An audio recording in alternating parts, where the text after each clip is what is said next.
Welcome to the Never Too Early Fantasy Football Podcast, where it is never too early for fantasy football. My name is Jeff. And I'm Alex. As always, thank you for downloading, listening, liking, and commenting on our podcast videos. Please subscribe to us on the socials. We are on all social media platforms with our handle at N2EFantasy. We are also available on all major podcasting platforms by searching N2EFantasy. Alex, what do we have on today's show? Today's show is our Week 8 preview for all the matchups coming up this week. So we'll just talk about who we want to start, talk about anyone that we potentially want to avoid, or any potential newsworthy item that we can think of as we go through this. So Jeff, Bye-Mageddon's over. And this week, there's no teams on bye week. So that's a little unusual for this point in the year, but hopefully that means that you guys have plenty of guys to choose from this week. Yeah, and I had to roll up my sleeves because we have 16 matchups to go through this week. But it is Bye-Mageddon Part 1. Bye-Mageddon Part 2. That happens a little bit later in the season where we have 6 teams on bye again in Week 13. Really weird because that is the week before the last week of the season, and you're trying to vie for those fantasy spots in the postseason. Like Lamar, Josh Allen, Justin Fields, the Vikings, everyone is on bye that week. So that's Bye-Mageddon Part 2. It is coming up soon. Week 8, Week 12, no byes. I hate it all. I wish the NFL would switch to something where all the bye weeks went between Week 6 and Week 11, and you had to spread it out to 4 to 6 teams over those 5 weeks. But that is not something that the NFL is looking to do, clearly. There are teams in Week 14 with Arizona and the Commanders, which that is the last week of the regular season. Basically, this is a big, long thing. If you're looking at that last week and you need a Terry McLaurin, or if you need Kyler Murray or anyone like that, start looking for other replacements right now. So we will jump into this by starting off with the Buccaneers and the Bills. In my opinion, I'm starting Josh Allen. I'm starting Mike Evans. I'm starting Stephon Diggs, Chris Godwin, James Cook, and also Dalton Kincaid. And he is now a must start for me moving forward. As long as you don't have like a Kelsey or an Andrews or anyone like that, he's a must start for me. And in this matchup, you can go ahead and give me the Bills. And I should record a video saying I'm taking the Buccaneers, but I will not. All right. I will also take the Bills in this one. What about Rashard White? Would you start him? If desperate. He's an if desperate for me. I think the Bills trounce the Bucs here. Yeah, I think he's a decent flex play for this week. So he's the only other person I would start. So he might get the Kamara treatment from last week on Thursday night where he just gets peppered with targets because they're behind. Yeah, but I agree with everything else that you said, and I'm also taking the Bills, so we're both on the same page there. All right, how about the Falcons at the Titans? In this dynamic clash of the Titans, who is going to win this epic matchup between disappointing teams? Jeff, who you got in this one? So who's going to win this matchup is Ryan Tannehill when he is traded from the Tennessee Titans to the Atlanta Falcons at halftime in this game. No, I lie because I don't see quarterbacks getting traded. We've talked offline about how hard it is for a quarterback to learn a new system and learn a new playbook and actually look good, especially in a contract year. That's why very few quarterback trades do actually happen. But in this matchup, I'm starting Algier, I'm starting Henry, I'm starting Hopkins, London, if desperate, Kyle Pitts. Bijan, I have no clue what to do. I don't know if this was a 1 week illness. I don't know if this illness was more than it really was.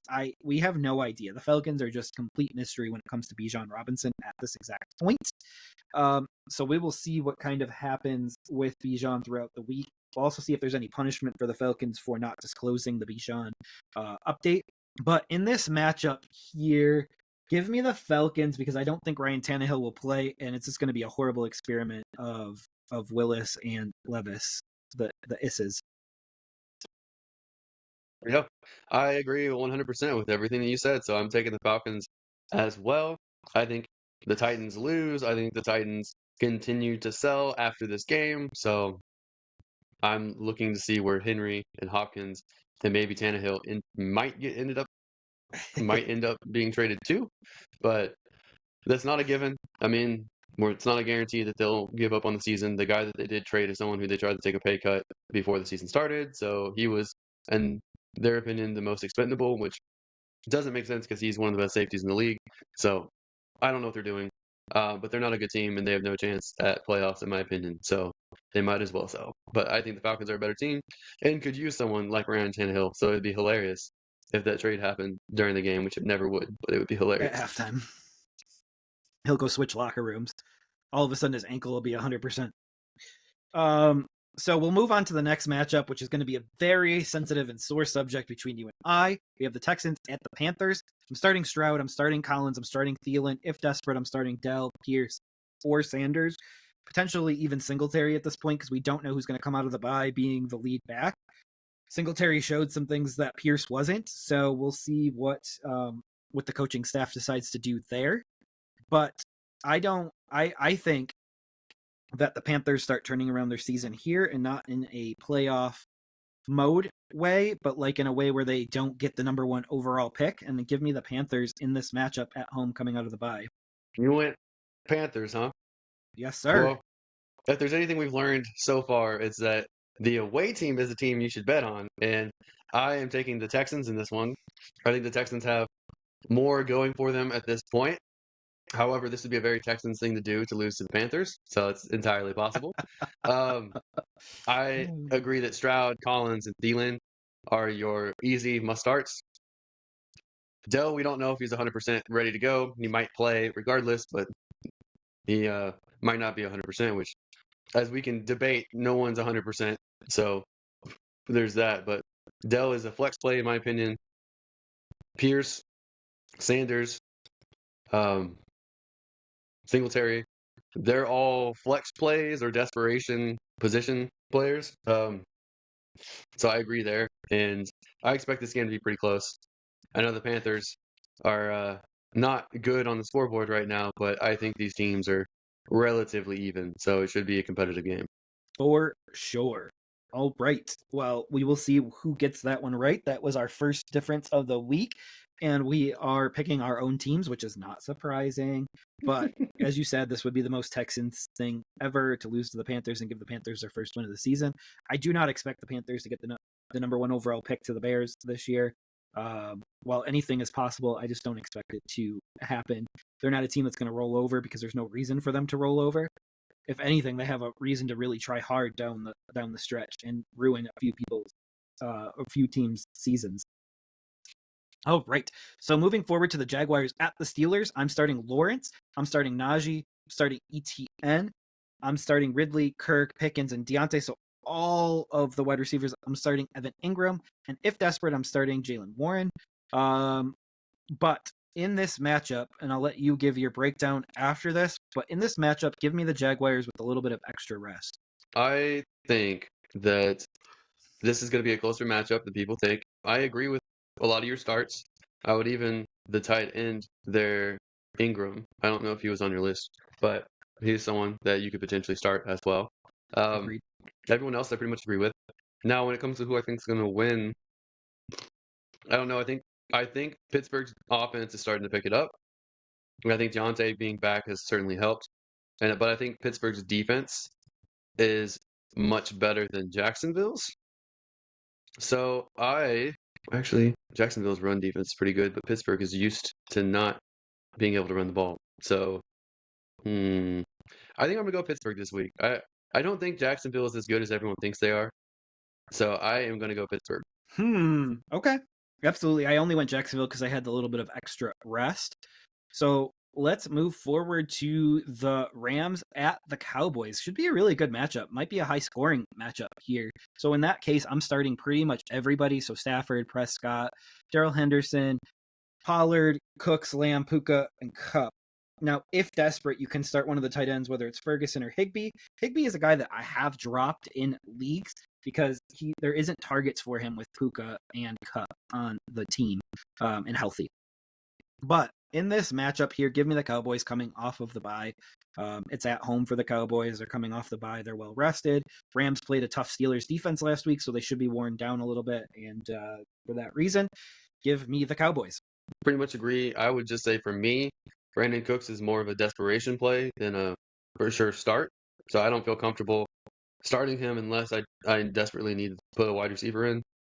So that's really a major difference for me. I think these teams are pretty even in a lot of regards. so it's hard for me to pick. But if I have to pick one, so I am going to actually go with the Rams this one, and that's not something I thought I would say before the season started. But I think Dallas has a lot of flaws, and I don't know if they have been able to overcome some of them. And I think that the Rams are a better team than I thought that they were going to be at this point. And I think they're going to put a lot of pressure on Dak, and Dak has proven that he's not good in high pressure situation or playing against good defenses. So I'm going the Rams. Yeah, and if the Rams win this game, they could be a team that vies for that last playoff spot. Speaking of that last playoff spot, Minnesota is another team that could vie for that last and seventh seed, and they play the Packers this week in a divisional matchup. And here I'm starting Cousins. I'm starting Aaron Jones because I do believe another week removed from the injury, I think they'll figure a way to incorporate him better. They did week one. I don't know what happened after that other than the injury. Addison, Hawkinson, Musgrave. If desperate, start a Green Bay wide receiver. I'm probably going to start him in the order of Dobbs, Watson, and then Reed. But that's an if desperate section. In this matchup, Jordan Love has not looked good. Kirk Cousins has looked good. It's a 1:00 game, so give me Kirk Cousins in this one on the road. Yeah, so there's a lot of similarities in how these two teams compare, but the major difference is quarterback, like you said. So I like Kirk Cousins a lot. I think Minnesota is going to hit this bounce back swing, and this is a good team to do it against. So I'm going Minnesota. Sweet. So we are in complete agreement on that one, and we can move forward to the next matchup of the Patriots at the Dolphins. I'm going to start off this one by saying I'm going to be taking the Dolphins in this one here. And you can start Stevenson from the Patriots. You can start Henry from the Patriots, and then you can always fire up Tua, Must Start, and Hill and Waddle. Anyone that I'm missing on that, and who do you have in this matchup? I'm going Dolphins, but as I say every week now, I wouldn't be surprised if the Patriots somehow pull off an upset. But I am still going to stick with the Dolphins. I don't know if I can start Hunter Henry right now. He hasn't done well in a few weeks now, and they might have switched to Gesicki. It's hard to tell, but I agree with the other starts. So I'm sticking with that, and I'm sticking with the Dolphins. All right, so that's a quick and easy one, and we're in complete agreement on that matchup. The Dolphins should be able to outscore the Patriots in this one because the Patriots don't do anything in particularly very well, or at least consistently. So that should be an advantage, and I think Tua. I don't know if Tua has been defeated by the Patriots since he's been in the NFL. So kind of an interesting stat there that I can double check on in the background here. But as we move on to the Saints at the Colts, I have Kamara as a must start. I have Taylor as a must start going forward because it does look like he's getting enough share of the backfield now where he's could be a stud down the stretch. There was one league where I drafted CMC in the first, Kamara in the fifth, and Taylor somewhere in there as well. And I have CMC, Taylor, and Kamara, and I'm absolutely loving that team. I also have Evans because Evans went super late, so that is an interesting piece of that team. But we can also start Olave, Thomas, Pittman, and Downs. If desperate, you can start Carr and Minshew, the two quarterbacks. You can start Jamal Williams. You can start Zach Moss, who I didn't list here on my list. And then Taysom Hill is always like a dart throw tight end. He's that guy that, like, if you're in a bind, just grab him and start him. He's the cheat code, and it's annoying at times. But in this matchup, I have not really been impressed with the Saints. I was really impressed with the Colts last week, which probably means the Saints are going to win this matchup. But give me the Colts and Minshew here to pull out a close win. I will just add Shaheed as well. I think he's someone who's a flex player for you guys, or a wide receiver 3, wide receiver 4 type. So just keep that name in mind if you need to. The Colts have been scored upon, so anyone on the Saints is a potential player you want to play. I will say, just for you, Jeff, I would start Minshew over Carr if those are the quarterbacks I had to choose between, even though the Saints defense is better. So just so you know, I It's a pretty care. big deal. I care. So No, it's a pretty I'm big taking the deal Saints. considering how much money they spent. Yeah, I'm taking the Saints. Gonna pick a lot of away teams, and I think the Saints are still better than the Colts, but they just need to figure their yips out a little bit.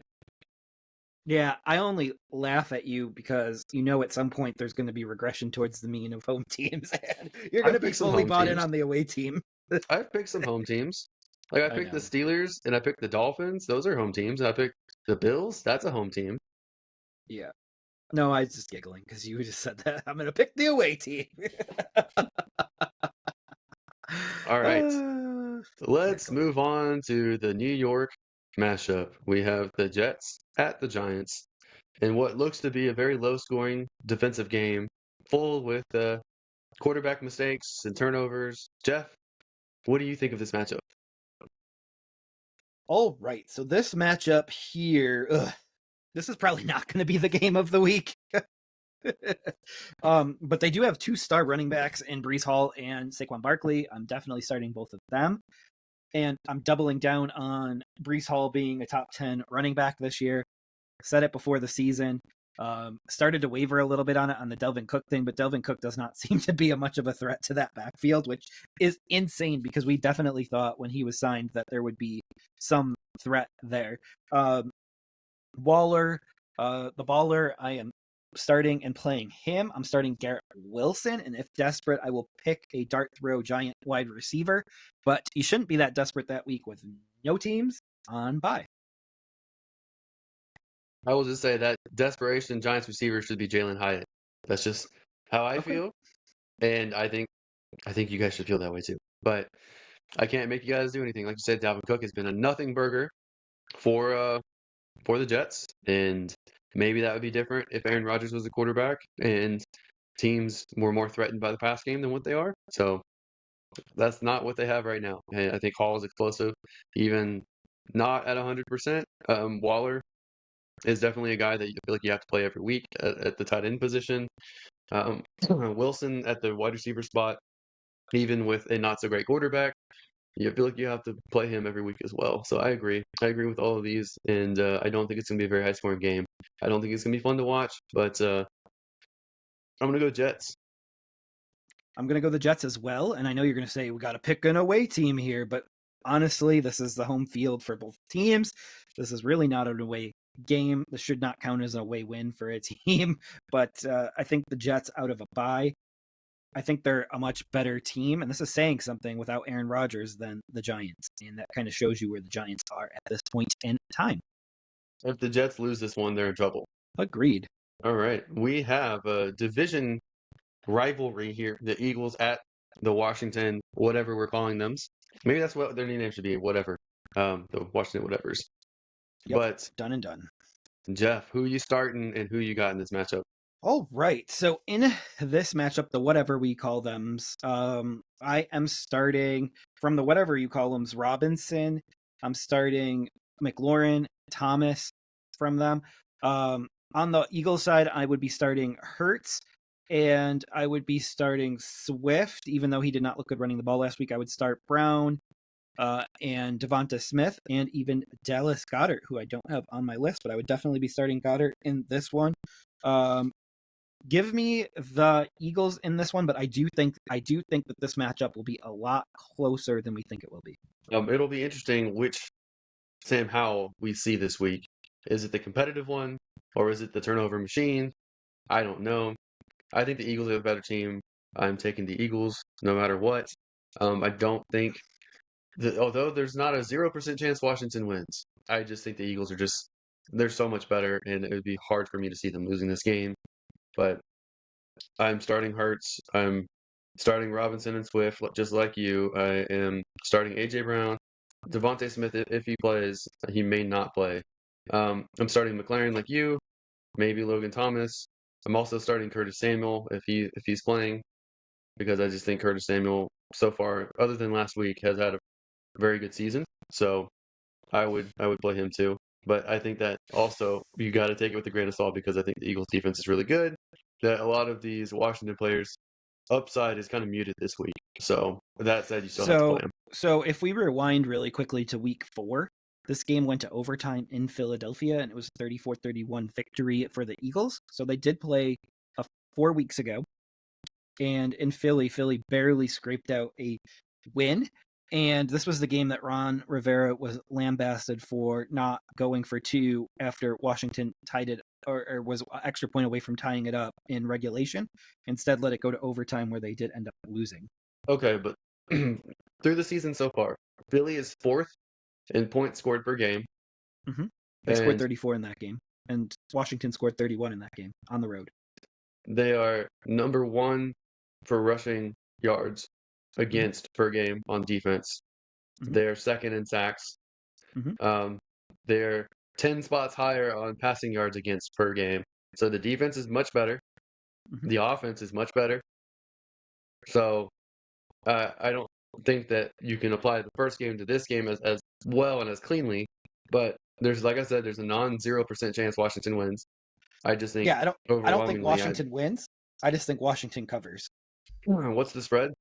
Is it I have six, no idea at this point, but it's got to on be at Yahoo? It least says 7. 6.5 to Philly. Yeah. I think it's a 3-point game, like always. Divisional matchup, Okay.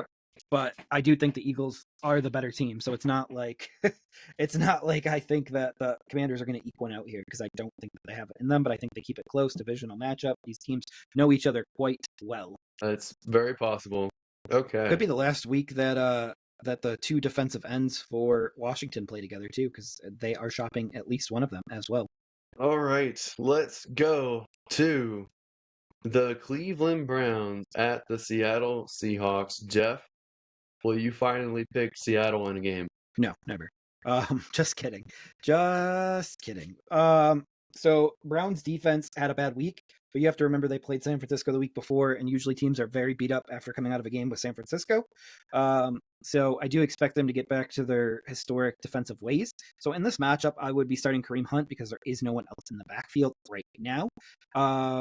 I would be starting Cooper, Lockett, Metcalf, and you can also start Kenneth Walker at this exact point. But you do have to check to see if Metcalf is playing. If Metcalf isn't playing, then you can start JSN or even Bobo. But in this matchup, I think a lot depends on Deshaun Watson playing or not. He does have a chance to play. There has been no more damage. He's just rebuilding the strength and velocity in his arm.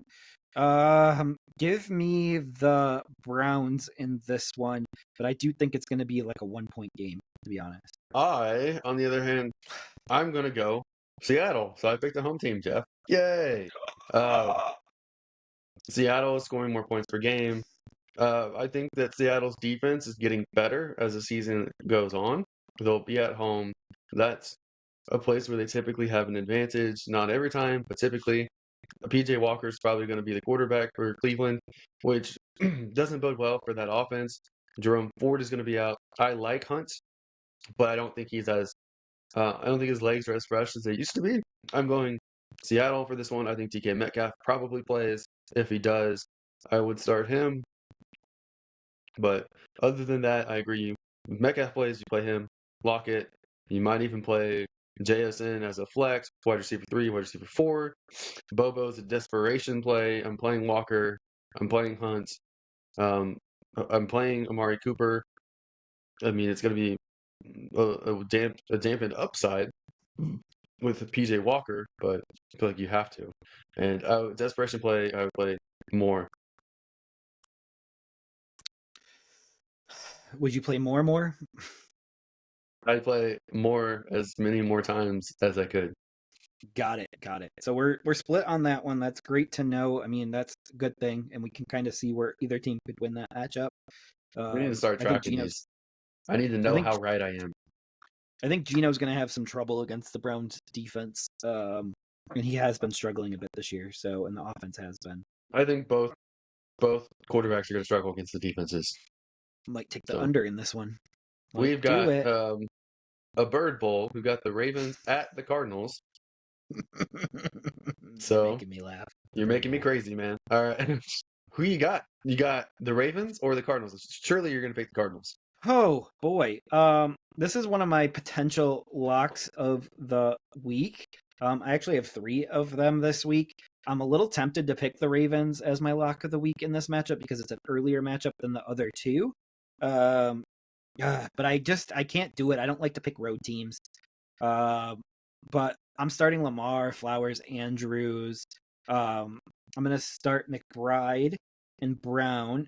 If you're desperate, you can start DeMarcado or Michael Wilson.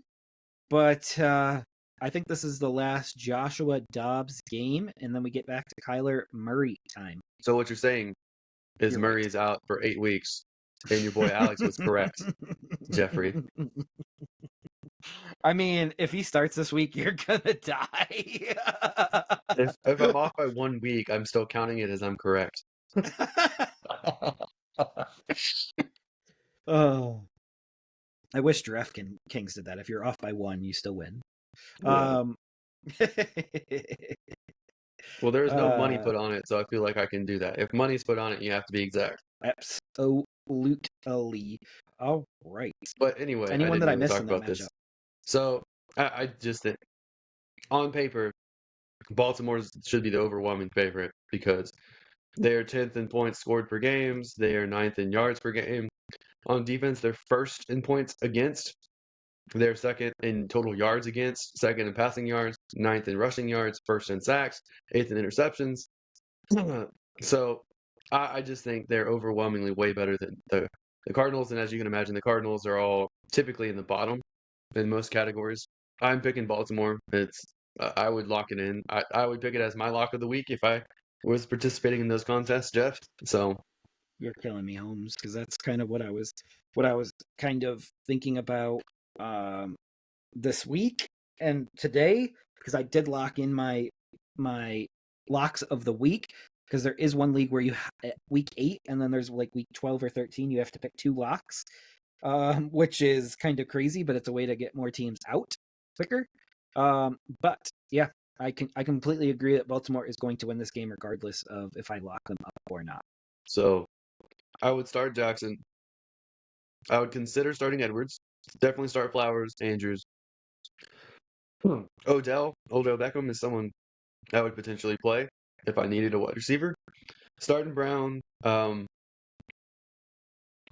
desperation play, Wilson. Definitely starting McBride.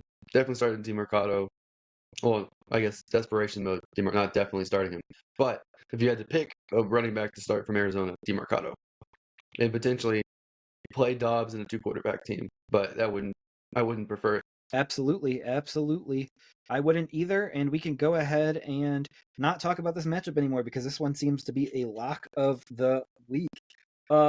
Next matchup might be the game of the week with the 49ers and hosting the Bengals. We would start Burrow, Purdy, so we'd start both quarterbacks in this matchup. We would start Chase. We would start Higgins. Higgins is more like borderline for me, but I still don't know how you don't start him if you have him. Ayuk, I don't see Debo playing in this matchup. So I'm going to start Kittle, CMC, and Mixon in this matchup. So pretty much everybody except for the tight end and wide receiver 2 for the 49ers and the tight end for the Bengals. Jeez. I don't know if I could see the Niners losing a third matchup in a row. Like this is I just don't know if I see them losing a third matchup in a row. So give me the 49ers in this one, but this is a game that the Bengals definitely need. Well, I agree with basically everything you said. So I'm also taking the Niners over the Bengals. I also can't see them losing 3 in a row and not at home. And I agree with the fantasy choices as well. All right. I will let you get kicked off with our first of our last 3 matchups, and it's the Chiefs at the Broncos. So I'm picking the Chiefs. Okay. And Fair enough. you know who I'm starting. I'm starting McCaffrey. I'm sorry, I'm just kidding. Mahomes, I should say. Sorry, I was still thinking about the 49ers. And Kelsey 49ers on the brain. and Pacheco. Starting Williams on the other side. And that's really it. Desperation modes are Sutton, Judy. Super desperation mode is Mims. And trying to think, Rice or MVS would also be desperation modes for Kansas City. All right. I completely agree with what you're saying in this matchup. I'm getting closer and closer to putting Rice into a lineup. So that is, and like, he's not quite a lock just yet. And you probably have better options at this point. But I'm thinking back half of the year, he might be the guy there. So we'll see what happens with that. But yeah, I don't know what to do with Javonte Williams. Like you might be in a situation where you're forced to start him, a guy that might get the lion's share of the carries. But give me the Chiefs in this one. This does have a potential of being a closer matchup than the matchup that we saw. I think it was either Thursday night or Sunday night. It was a primetime game between these two teams. And the reason for that is it's in Denver, Mile High. So I do expect there to be a little bit of exhaustion in this game from the Chiefs. But still give me the All Chiefs. right. We only have a couple matchups left. And that is the Sunday night and Monday night matchup. So let's start with Sunday night. Bears at Chargers. I assume you're going Bears. Absolutely, absolutely. The Bears are my favorite team. No, absolutely not.